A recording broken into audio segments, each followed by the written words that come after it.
be sacrificed for him. I have never seen any better teacher before nor after than Prophet Muhammad sallallahu alaihi wasallam. So what did he do with you? What he did is he said, ما كهرني ولا ضربني ولا شتمني. He did not reprimand me, nor did he hit me, nor did he insult me. So he did not offend me, he did not punish me, he did not reprimand me. Even the mere reprimanding, he didn't blame me. He didn't even make mention of what I did and that was wrong and he shouldn't have done that.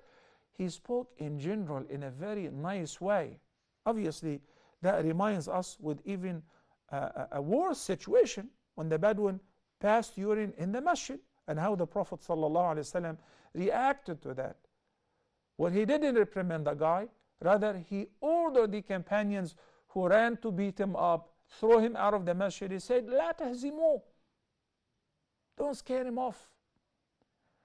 And furthermore, he said, لا تقطعوا عليه بولته. Do not interrupt him, let him finish. Let him finish urinating. Then afterward, he sat with him. He said to the companions, pour a bucket of water over his urine, it will wash it off. The problem is solved. And now he educated him. He taught him that the masajid, we pray in it, we prostrate ourselves in this place. You're not supposed to do this in the masjid. He said, I swear to the one who sent you the truth, I didn't know that. I thought I can do it whenever I want to and anywhere. Especially the masjid was not furnished with carpets or mats. It was sand and pebbles. So the Bedouin felt very comfy around the Prophet ﷺ. So he said, oh Allah, have mercy on me and on Muhammad alone, and don't have mercy on anyone else. He was hinting to whom? To the companions who scared him off, who wanted to throw him out of the masjid. So here the Prophet ﷺ assured the person that he will not be punished. He didn't tell him off, he didn't beat him up, he didn't reprimand him. Rather he said sallallahu alayhi wasallam, إن هذه الصلاة, this is a prayer, لا يصلح فيها شيء من كلام الناس. You know, it is not permissible to talk in the prayer, the regular talk that people talk to each other with. So what kind of talk that we talk in the prayer then? He said, قل إنما هي, إنما للحصر والقصر. يعني only what we can say in the prayer is only either tasbih, takbir, وقراءة القرآن, saying subhanallah, form of dhikr, making takbir Allahu Akbar, a form of dhikr, and the recitation of the Quran, أو كما قال رسول الله صلى الله عليه وسلم. Look, the narrator Muawiyah ibn al-Hakam al-Sulami radiallahu anhu said, or something similar to that. Yani maybe the Prophet sallallahu alaihi wasallam also added to saying tasbih wa takbir and the recitation of the Quran, maybe tahleel, because we also include that in the prayer. Brothers and sisters, sometimes the Prophet ﷺ would refer to the prayer with one of its units or one of its components. Don't we call the prayer subha, tasbiha, rak'ah? Why? Because the prayer includes tasbih. The prayer includes ruku' or sujood. فَأَعِنِّي عَلَى نَفْسِكَ بِكَثْرَةِ السُّجُودِ. So he refers to the whole prayer by sajda or sujood. He refers to the entire prayer by naming it after one of its pillars, rak'ah. Aisha radiallahu anha said, مَا رَأَيْتُهُ يُصَلِّي صُبْحَةَ الضُّحَى. So she referred to the duha prayer as subha. And in Arafah, the ahadith that he prayed Dhuhr and Asr together, and in Muzdalifah, Maghrib and Isha together. وَلَمْ يُسَبِّحْ بَيْنَهُمَا بِشَيْءٍ. And he didn't make tasbih in between, يعني he did not pray sunnah in between. Tasbih here refers to the act of offering the prayer, and it refers to the sunnah, offering the sunnah prayer in between, because he was shortening the prayer and combining them. So in this case, he didn't pray any nawafil or sunnah in between. So he said, مَا كَهَرَنِي وَلَا ضَرَبَنِي وَلَا شَتَمَنِي. Rather, he explained to me nicely and gently that in the prayer you're not supposed to talk, regular talk. You only make tasbih, you only make takbir, you only recite Quran, or something similar to that. So when Muawiyah ibn al-Hakam al-Sulami felt comfy around the Prophet ﷺ, he started asking him some questions furthermore. But before we get to learn about the questions that he asked, we want to learn what is the ruling of if a person were to talk in the prayer and outside talk. If you were to make any statement outside the prayer, is it permissible that when somebody calls you to pick up the phone and say, I'm praying now, I'll call you back, I'll call you in a minute? Is it permissible?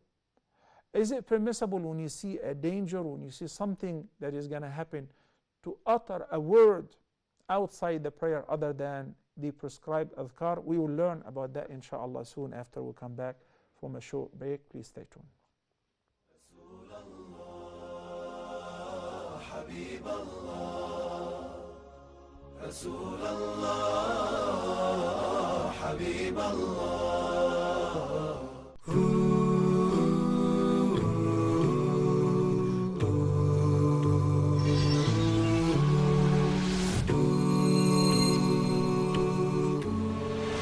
Wondering, can I ask you a question? Be my guest. Can I make ijtihad on my own? Is takfir an Islamic concept? Are Salafis a sect? Do I have to give da'wah to people? And is interfaith dialogue haram? Akhi, this is not one question. These are important topics and issues that require we sit and discuss them inshallah thoroughly. Actually, why don't you guys join us for these discussions on contemporary Islamic issues and concepts?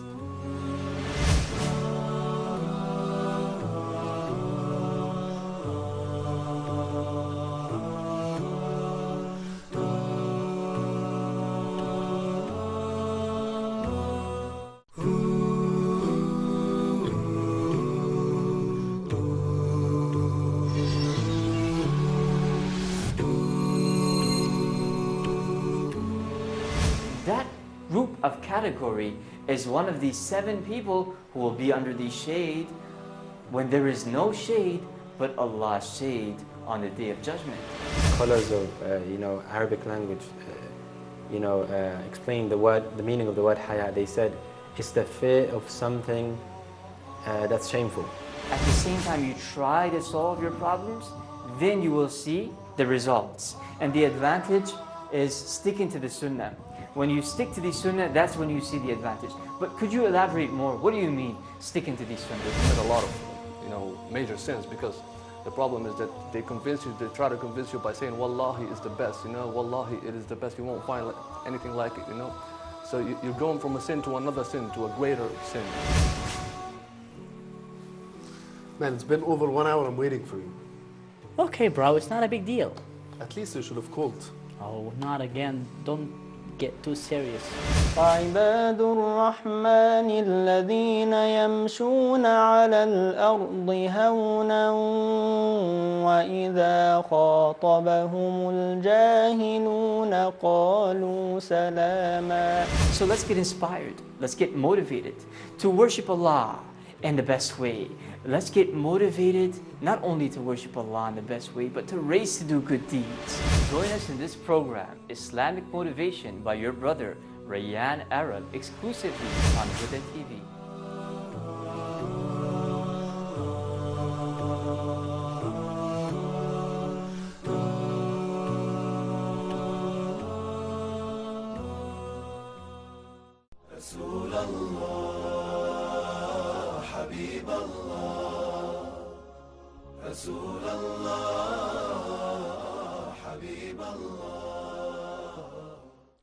Assalamu alaikum wa rahmatullahi wa barakatuh, and welcome back. Before the break, we presented a question, which is, what if the person talked in the prayer? Would that invalidate the prayer? Yes, indeed. If the person said outside talk, any conversation, or answering a questioner, or picking up the phone, making any talk which is not of the prescribed adhkar in the prayer, then the prayer is invalid, provided he does that aliman muta'ammidan, What is aliman? He knows that any talk during the prayer would invalidate it. Muta'ammidan, he does that deliberately. Why? Knowing, because sometimes it may happen that the person may see a child is about to fall down the stairs. Be careful, I didn't mean it. So when the person doesn't mean it, then رَبَّنَا لَا تُؤَاخِذْنَا إِن نَسِينَا أَوْ أَخْطَأْنَا. But when the person does that deliberately, then the prayer is invalid. So here in the case of Muawiyah ibn al-Hakam as-Sulami, may Allah be pleased with him, he did talk. The first talk, when he said, يَرْحَمُكُمُ it's a dhikr, it's a dua. But it is not among the prescribed adhkar of the prayer. That's why the companions stared at him with this look. They gave him that look. When he wanted to find out why you're looking at me like that, he even made it worse when he said, oh, وَثُكْلَ أُمَّيَا, and he started making a long conversation. Why are you looking at me like that? That's totally out of the prayer's conversation. No, he went out of the way of the prayer completely. So in this case, that invalidates the prayer. But Rasulullah sallallahu alaihi wasallam, after explaining to him what the Salah is all about and what you can do, what you cannot do, what you cannot say in the prayer, he didn't ask him to repeat the prayer, did he? No, he didn't. Which means his prayer is valid. Because it was invalid, he would have asked him to repeat the prayer. So he didn't. Why didn't he? There's something in fiqh which is known as al-uzru bil-jahl. To give him the benefit of doubt, they give him an excuse because of ignorance.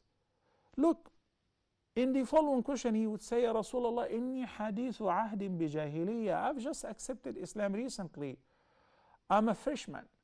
You know, Jahiliyyah is the era, the period that precedes belief. So Jahiliyyah at the time of the Messenger of Allah, those who were among the mushrikeen, the pagans, the idolaters. And nowadays when somebody accepts Islam and he says, I was in Jahiliyyah, that also makes sense. Because he was not worshipping Allah. Some Muslims were born in Islam but they weren't practicing, and sometimes they use this term. And instead of saying, I wasn't practicing, I wasn't praying, I wasn't wearing hijab during my Jahiliyyah days. So it is okay to describe this time of ignorance. So Rasulullah sallallahu alayhi wasallam gave him the benefit of doubt, gave him the excuse of being ignorant, and he didn't ask him to repeat the prayer. But in the case of Hadithul Musi'i Salatu, there was a companion who entered the masjid when the Messenger of Allah, peace be upon him, was sitting, and he prayed. And he prayed so quickly that he finished the prayer, then he jumped. He said, Salamu alaikum ya Rasulullah. He greeted the Prophet sallallahu alaihi wasallam. So he answered him back, Wa alaikum assalam. Then he said, Irji' fasalli fa innaka lam tusalli. Go back, pray again, you haven't prayed yet. Okay, so he went back and he did exactly the same. The picking of the rooster, jumping jacks, up and down, tuck, tuck, and he finished the prayer. So the Prophet ﷺ, and he came back to greet him. So Rasulullah ﷺ greeted him back and he said, Irji' fasalli fa innaka lam tusalli. Go back and pray, you haven't prayed yet. Then that a couple times, then finally he said, O Prophet of Allah, teach me. I swear to the one who sent you the truth, I do not know any better. Okay, you could have asked that from the beginning. You could have saved yourself a lot of hassle. But things happen for a reason. Subhanallah. So this way, we know why the Prophet ﷺ said to this companion, go back and pray since you haven't prayed yet. He repeated the prayer a couple times. But he said, فَإِنَّكَ لَمْ تُصَلِّ. This prayer doesn't count. Because he was so fast that he would not fulfill the obligations of the prayer. Rasulullah sallallahu alaihi wasallam started teaching him to stand up properly, and then to recite this and to make ruku' hatta, so that you will be leveled in ruku', your back will be making a right angle with your trunk. Okay, then you will rise up حتى تستوي قائما again until you stand up fully. And tell you the truth, some of us who have been taught how to pray properly since their childhood may not comprehend this hadith until they get to see some people who prayed like that. Where I happen to see some people, old people, when they make ruku', they don't come to a full standing position. Halfway, Sami Allahu liman hamida, and while they are saying it, they fall down in sujood. And before they sit up fully, they would go back to the second sajda. So it is like, as I said, jumping jacks. Okay? So the Prophet ﷺ explained to him how to pray a single rak'ah. Then he said, then do the same in every single rak'ah fi salatika kullaha. Okay, so he learned. Fine. What about the previous prayers? Maybe this companion accepted Islam weeks ago, months ago, or years ago, and he's been praying like that. The Messenger of Allah, peace be upon him, never asked him to pray and to make up the prayers which he used to pray in the past, which were all wrong. That's al-uzr bil-jahl. He excused them due to his ignorance. Due to his ignorance. Hamna bint Jahsh, may Allah be pleased with her. She was, Hamna bint Jahsh is Prophet Muhammad's cousin. She's the sister of Zainab bint Jahsh. Zainab was the Prophet's wife. And Hamna once asked him that inni ustahad. I have istihada. Al-istihada is the irregular bleeding. It's extra bleeding. It has nothing to do with the period, with the menses. But she was under the impression that since she does not pray while having her menses, she shouldn't pray also while she's having istihada or the irregular bleeding. So she said, Ya Rasulullah, inni ustahad. And she's been doing this for 7 years. She wouldn't pray and she wouldn't fast while she's having istihada. Rasulullah sallallahu alayhi wasallam taught her in the hadith. Now in the case of al-istihada, it's different than the menses. So in the case of the irregular bleeding, which is have nothing to do with the monthly period or the menses, you just need to make wudu for each prayer, and after the time has entered and you pray with this wudu, the fard and all the relating nawaf. Okay, I'm going to start doing that. What about the past 7 years? He did not ask her to make up the missed prayers because they were not prayers. Right? Why? Because she didn't know. She didn't know. So he gave her the benefit of doubt, or al-udhr bil-jahl. He excused her due to her ignorance. Ammar ibn Yasir radiyallahu anh didn't find water, and he didn't know how to do tayammum. He wanted to pray during the time. So he said, I did like a cattle, like a camel. I flipped over in the sand. I kept flipping over so that I would cover my body with the dust, with the sand. Then I prayed. So when he said that to the Prophet sallallahu alaihi wasallam, he said, "Tama'uk kama tama'uk ad-dabba." You know, he didn't have water to perform ghusl, so he did the tayammum this way. The Prophet sallallahu alaihi wasallam explained to him, it will be sufficient to do this and wipe over your face and your hands. That is tayammum. You don't have to flip over in the sand or in the dirt in order to cover your body with the dust. This is tayammum, very simple. That is the meaning of tayammum. And he didn't order him to repeat the prayer. He did whatever he could afford. He did whatever he could do during this time, so it is approved. And he never asked him to repeat the prayer. In the case of al-musi'i salatu, the person who did not learn how to pray, in this current prayer, the Prophet ﷺ saw him, so he explained to him, you gotta do this again. But he's been doing this for so long that he's pardoned. From now on, arafta falzam. You knew how to pray properly, you gotta pray accordingly. And if you do otherwise, then your prayer will be invalid. Amr ibn al-As radiyallahu anhu, he experienced major impurity. Water was extremely cold. So instead of doing ghusl, he did tayammum and he led the prayer. He came to the Prophet sallallahu alaihi wasallam. The companions complained that Amr led the prayer with tayammum and there was water. So he said, Ya Amr, أصليت بالناس وأنت جنب? How could you lead the prayer while you are in state of janaba? He said, Ya Rasulullah, you remember Allah saying, وَلَا تَقْتُلُوا أَنفُسَكُمْ إِنَّ اللَّهَ كَانَ بِكُمْ رَحِيمًا. Don't kill yourselves. Indeed, Allah is merciful with you or to you. That is ayah number 29 of Surah An-Nisa. وَلَا تَقْتُلُوا أَنفُسَكُمْ إِنَّ اللَّهَ كَانَ بِكُمْ رَحِيمًا. And it was extremely cold, so I didn't want to kill myself because Allah said so. So the Prophet ﷺ never ordered him to repeat the prayer, nor those who followed him. He approved that. So here, brothers and sisters, we know the hukm with regards to when somebody does something unknowingly, whether because he is new to Islam or whether because he was a Muslim but he didn't know how to do it properly. And the concept of al-udhru bil-jahl, to be excused due to ignorance.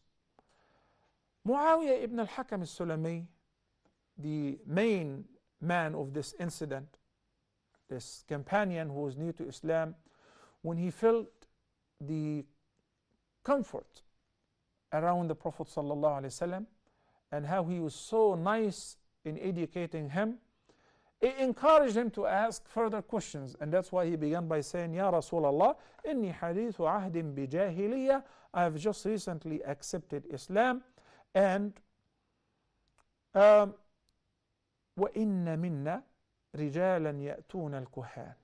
Where I come from, some people visit the soothsayers. Why do they visit them? They visit them to consult them, to ask them about the futures, about the future events, to ask them about decision making concerning marriage, travel, future events. And the Prophet ﷺ forbade so, because no one knows the unseen but Allah the Almighty.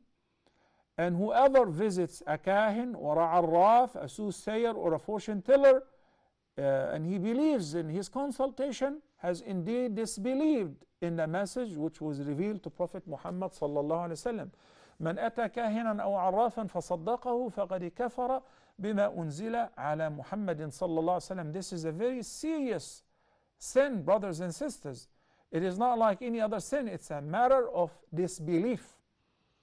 Because Allah the Almighty said clearly in the Quran that no one knows the unseen but Allah the Almighty. By the end of Surah Luqman, he said, وَمَا تَدْرِي نَفْسٌ مَاذَا تَكْسِبُ غَدًا وَمَا تَدْرِي نَفْسٌ بِأَيِّ أَرْضٍ تَمُوتُ إِنَّ اللَّهَ عَلِيمٌ خَبِيرٌ. He mentioned 5 items of the future, of the unseen, that no one knows about them but Allah the Almighty. إِنَّ اللَّهَ عِنْدَهُ عِلْمُ السَّاعَةِ وَيُنَزِّلُ الْغَيْثَ وَيَعْلَمُ مَا فِي الْأَرْحَامِ وَمَا تَدْرِي نَفْسٌ مَاذَا تَكْسِبُ غَدًا وَمَا تَدْرِي نَفْسٌ بِأَيِّ أَرْضٍ تَمُوتُ. The last 2 items, ما تدري نفس ماذا تكسب غدا. No soul knows what is going to earn or what is its provision in the morrow, in the future, an hour from now, a few minutes from now, tomorrow, next week. We don't know. It's entirely unseen to us. وما تدري نفس بأي أرض تموت. So no one knows what is going to happen to him or her. We plan, oh, we're going to travel, we're going to get married, we're going to have this and this and that, but you don't know whether this is going to happen or not, and whether you're going to survive to see it or execute it or not. It's entirely unknown to us. And similarly, no soul knows in which land will be its term. No one knows where and when he or she will die. Indeed, Allah is all-knowing, well-acquainted. Okay. Al-Kuhan, as the Prophet sallallahu alaihi wasallam said, they used to hear or overhear from the jinn They tell them that we heard the angels are communicating this message. They will execute this command or order of Allah the Almighty. So they would share one or two informations, valid informations about the future with the soothsayers, with the fortune tellers, and accordingly they may pass it to people. So once it happens, people would truly believe in them. Say, look, they said this is going to happen and it's going to happen. And they keep lying another 100 lies along with it. But people are stuck with that. They think, oh, but they said once and it happened. That's why it is not permissible neither to believe in what they say or visit them. It is absolutely false. Muawiyah ibn al-Hakam al-Sulami did not hesitate to ask the Prophet ﷺ, because now we don't want to confuse what is cultural with what is religious. Some people say, you better not ask, you shouldn't ask questions, you shouldn't take the initiative. Why not? Because Allah says in the Quran, لا تسألوا عن أشياء تبد لكم تسؤكم. The ayah of Surah Al-Ma'idah, you shouldn't be asking questions. No sir, you misunderstood the ayah. It is pertaining to asking about things which Allah did not legislate yet.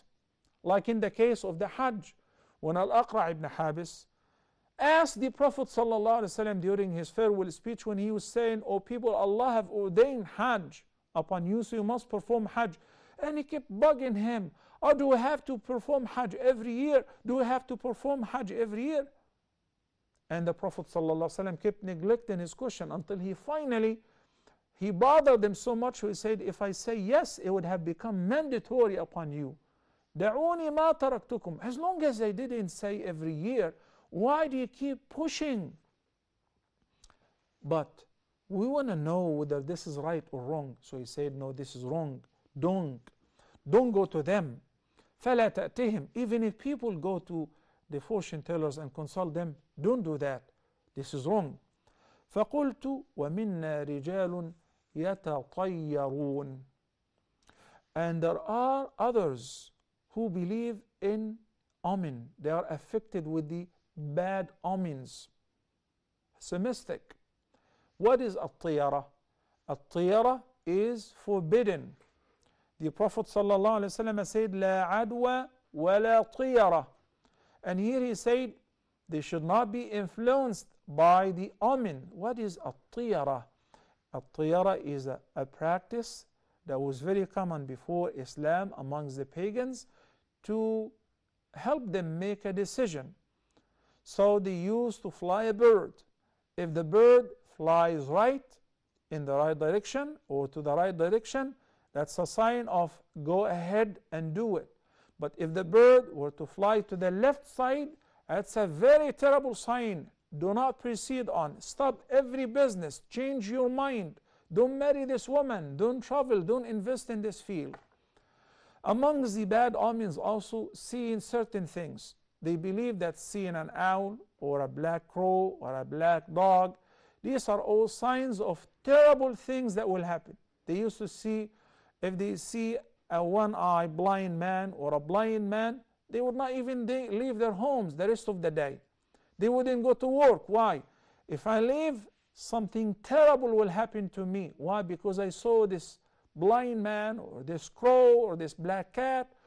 And nowadays they still have the same. Even in the most advanced societies, they have this bad omens, and they are being influenced of the fear of certain numbers, certain acts. So you find skyscrapers and they don't have in the elevator floor 13, because they think that if the building have floor 13, then it may fall. So they would not have floor 13, 11, 12, 14. And they believe that there are certain days, if they consign certain numbers or certain dates, then a disaster will take place in this day. I shouldn't leave home. I shouldn't do anything in this day. So the Prophet ﷺ said, ذَاكَ شَيْءٌ يَجِدُونَهُ, which it may still have some effect in the back of their minds because of the cultural background, but it should not affect nor influence their decision. It shouldn't affect nor influence their decision. Brothers and sisters, many of us have been taught a lot of wrong things from elders because of the culture that we were born and raised in. Some people say you're not supposed to sweep the floor.